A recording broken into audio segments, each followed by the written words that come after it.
দুশ্চিন্তা এবং ডিপ্রেশন আমাদের জীবনেরই অবিচ্ছেদ্য অঙ্গ। যত নবী রাসূল পৃথিবীতে এসেছেন এবং আল্লাহর যত প্রিয় বান্দাগত হয়েছেন, তাদের প্রত্যেকেরই জীবনে কম বেশি দুশ্চিন্তা এসেছে। তারা তাদের সেই কঠিন সময়গুলোতে আল্লাহ রাব্বুল আলামিনের কাছে সাহায্য প্রার্থনা এবং আশ্রয় প্রার্থনা করার মাধ্যমে নিজেদেরকে এতটাই নিরাপদে রেখেছেন, এতটাই ভালো রেখেছেন, এতটাই স্বাভাবিক রেখেছেন যে কোনো বিপদ, কোনো মুসিবত, কোনো পেরেশানি, কোনো ডিপ্রেশন তাদেরকে ভেঙে ফেলতে পারেনি।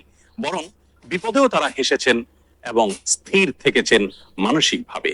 আজ আমরা সেরকম কয়েকটি আমলের কথা বলবো, যে আমলগুলোর মাধ্যমে আমাদের বিপদ আপদ এবং মুসিবত আল্লাহ রাব্বুল আলামিন দূর করবেন, লাঘব করবেন এবং বিপদ আপদেও আমাদেরকে আল্লাহ রাব্বুল আলামিন মানসিকভাবে প্রশান্ত এবং স্থির রাখবেন।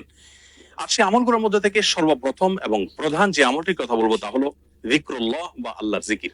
আল্লাহর জিকির এর চাইতে কার্যকর কোনো ঔষধ আর নেই ডিপ্রেশন দূর করবার জন্য। কোরআনে কারীমে আল্লাহ তাআলা বলেছেন, আলা বিযিকরিল্লাহি তাতমাইন্নুল কুলুব।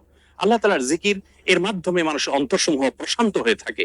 অতএব আল্লাহ তাআলার স্মরণ অন্তরে রাখা, মুখে আল্লাহ তাআলার কথা বলা, আল্লাহর সঙ্গে একান্তে কথা বলা, এর মাধ্যমে ডিপ্রেশন দূর করা যায় সবচেয়ে সহজে।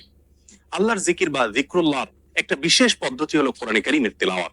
কোরআনে কারীমের তেলাওয়াত যদি আপনি করেন অর্থ সহকারে বুঝে, দেখবেন মানসিকভাবে আল্লাহ রাব্বুল আলামিন অলৌকিকভাবে, বিস্ময়করভাবে আপনার মধ্যে প্রশান্তি সৃষ্টি করে দিবেন।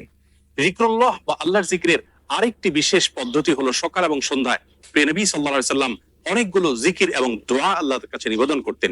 সেগুলো যদি আমরা নিয়মিত করতে পারি, তাহলে সেক্ষেত্রে যিকরুল্লাহ এর মাধ্যমে দুশ্চিন্তা এবং ডিপ্রেশন থেকে বাঁচার উপায় আমরা খুঁজে পাবো ইনশাআল্লাহ বিইذنিল্লাহ। দ্বিতীয় যে আমলটির মাধ্যমে দুশ্চিন্তা এবং পেরেশানি থেকে আমরা মুক্তি লাভ করতে পারি, তা হলো প্রিয় নবী সাল্লাল্লাহু আলাইহি সাল্লামের সারা জীবনের একটি গুরুত্বপূর্ণ আমল এবং স্পেশাল জিকির।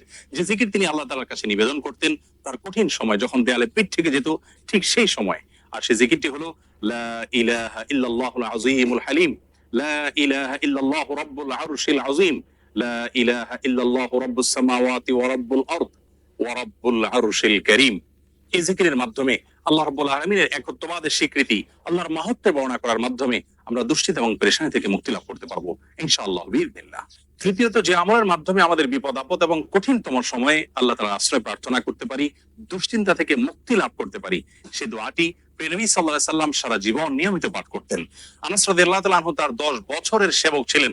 তিনি বলেছেন, আমি নবী আলাইহিস সালামকে দেখেছি এই দোয়া সব সময় তিনি পাঠ করতেন এবং আল্লাহ তাআলার কাছে দুশ্চিন্তা এবং পেরেশানিতে আশ্রয় প্রার্থনা করতেন। আর সে দোয়াটি হলো আল্লাহুম্মা ইন্নী আউযু বিকা মিনাল হাম্মি ওয়াল হাযান ওয়াল আজজি ওয়াল কাসাল ওয়াল বুখলি ওয়াল জুবন ওয়া দালা'আদ দাইনি ওয়া গালাবাতির রিজাল। দোয়াটির অর্থ হলো আল্লাহুম্মা ইন্নী আউযু বিকা মিনাল হাম্মি ওয়াল হাযান। আল্লাহ, আপনার কাছে আমি আশ্রয় প্রার্থনা করি, মুক্তি চাই পেরেশানি, দুশ্চিন্তা এবং ডিপ্রেশন থেকে, এবং ওয়াল আজজি ওয়াল কাসাল, অক্ষমতা এবং অলসতা থেকে এবং কৃপণতা থেকে, বুড়োতা থেকে আপনার কাছে আমি আশ্রয় প্রার্থনা করি। ঋণের যে চাপ, প্রেশার আছে সেটি থেকে, এবং মানুষ আমার উপরে যেন চড়াও না হয় সে বিষয়ে আপনার আশ্রয় প্রার্থনা করি। চতুর্থত যে আমলের মাধ্যমে আমরা দুশ্চিন্তা, পেরেশানি এবং জীবনের কঠিন সময়ে আল্লাহ রাব্বুল আলামিনের স্পেশাল সাহায্য পেতে পারি, তা হলো সালাত। সালাত হলো আল্লাহর সঙ্গে সংযোগ স্থাপনের সবচেয়ে সহজ মাধ্যম। প্রিয় নবী সাল্লাল্লাহু আলাইহি সাল্লাম বলেছেন, সহিহ মুসলিমে বর্ণিত হয়েছে, আকরাবু মা ইয়াকুনুল আবদু মির রাব্বিহি ওয়া হুয়া সাজিদ। বান্দা যখন সিজদায় চলে যায় তখন আল্লাহর সবচেয়ে নিকটতম অবস্থানে সে চলে যায়, আল্লাহর সবচেয়ে কাছাকাছি যেতে পারে। এজন্য প্রিয় নবী সাল্লাল্লাহু আলাইহি সাল্লামের সারা জীবনের অভ্যাস ছিল, সূরা আবু দাউদে বর্ণিত হয়েছে, কানা ইযা হাযাবাহু আমরুন ফাযাআ ইলা সালাহ। প্রিয় নবী সাল্লাল্লাহু আলাইহি সাল্লামের জীবনে যখনই কোনো সমস্যা দেখা দিত তিনি সালাত আরম্ভ করতেন। এজন্য দুশ্চিন্তা থেকে মুক্তির জন্য সালাত এটি অতুলনীয় আমল, এর সঙ্গে অন্য কোনটির কোনো তুলনা চলে না।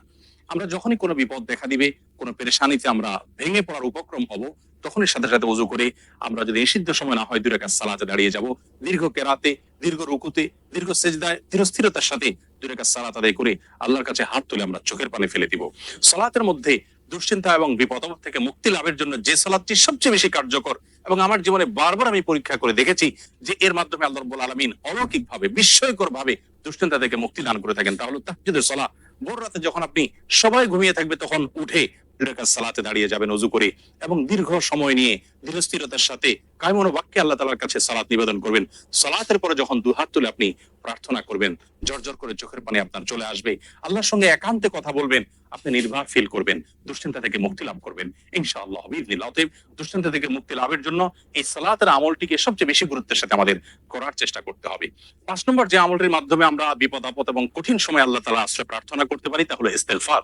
ইস্তেগফার এমন একটি বিষয় যে কোনো বর্ণনায় বর্ণিত হয়েছে, নবী আলাইহিস সালাম বলেছেন, মান লাজিমাল ইস্তেগফার, যে ব্যক্তি ইস্তেগফারকে নিজের জন্য অবধারিত করে নেয়, অপরিহার্য করে নেয়, নিয়মিত ইস্তেগফার করতেই থাকে, আল্লাহ রাব্বুল আলামিন তার সমস্ত পেরেশানি থেকে মুক্তির পথ তার জন্য সহজ করে দেন এবং বের করে দেন। এবং কোরআনে কারিমে আল্লাহ তাআলা বলেছেন, ওয়া মা কানা আল্লাহু মুআযযিবাহুম ওয়া হুম ইস্তাগফিরুন, যেই মানুষেরা ইস্তেগফারের মধ্যে রত থাকে আল্লাহর আযাব তাদের প্রতি আসে না। এজন্য দুশ্চিন্তা, বিপদ আপদ, পেরেশানি, টেনশন, যে কোনো কঠিন সময়ে আমরা বেশি থেকে বেশি ইস্তেগফার করব। এটিও আমার ব্যক্তিগত জীবনে বারবার আমি আমল করে দেখেছি যে কঠিনতম সময়ে আল্লাহ তাআলা অলৌকিকভাবে সাহায্য করেন। ৬ নম্বর আমল হলো নবী করিম সাল্লাল্লাহু আলাইহি ওয়াসাল্লামের প্রতি দুরূদ প্রেরণ করা। দুরূদের আমলটির মাধ্যমে আল্লাহ রাব্বুল আলামিন মানুষের অন্তরকে প্রশান্ত করে থাকেন, স্থির করে থাকেন, অন্তরের পেরেশানি দূর করে থাকেন, বিপদ আপদ এবং মুসিবত থেকে আল্লাহ তাআলা মুক্তি দান করে থাকেন। ৭ নম্বর এবং সর্বশেষ যে আমলটির কথা বলবো তা হলো সাদাকা, দান সাদকা।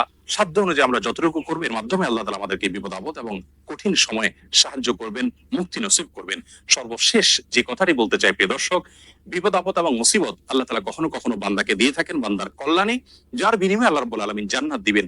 দুনিয়াতে যদি সারা জীবন আমরা কষ্ট করি, বিপদে থাকি, মুসিবতে থাকি, আর এর বিপরীতে যদি চিরকালের জন্য, অনন্ত অসীম কালের জন্য জান্নাত আমার হয়ে যায়, তাহলে এটা কিন্তু আমার লাভজনক বিনিয়োগ হলো। এটি আমার জন্য কোনো লস বা ক্ষতিকর কোনো কিছু নয়। এজন্য দুশ্চিন্তা বা পেরেশানি যদি কোনো কারণে দূর না হয়, নিশ্চিতভাবে একজন ঈমানদার মনে রাখবেন যে তার মাধ্যমে আল্লাহ রাব্বুল আলামিন তাকে মহা কল্যাণের পথে নিয়ে যাচ্ছেন। আল্লাহ রাব্বুল আলামিন কঠিন সময়গুলোতে আম্বিয়া আলাইহিস সালাতু ওয়াস সালামের মতো সবরে জামিল বা উত্তম ভাবে সবর তথা ধৈর্য ধারণ করার তৌফিক নসিব করুন। সকল বিপদ আপদ, সকল দুশ্চিন্তা এবং পেরেশানি থেকে আমাদের সকলকে মুক্তি নসিব করুন। আসসালামু আলাইকুম ওয়া রাহমাতুল্লাহি ওয়া বারাকাতুহু।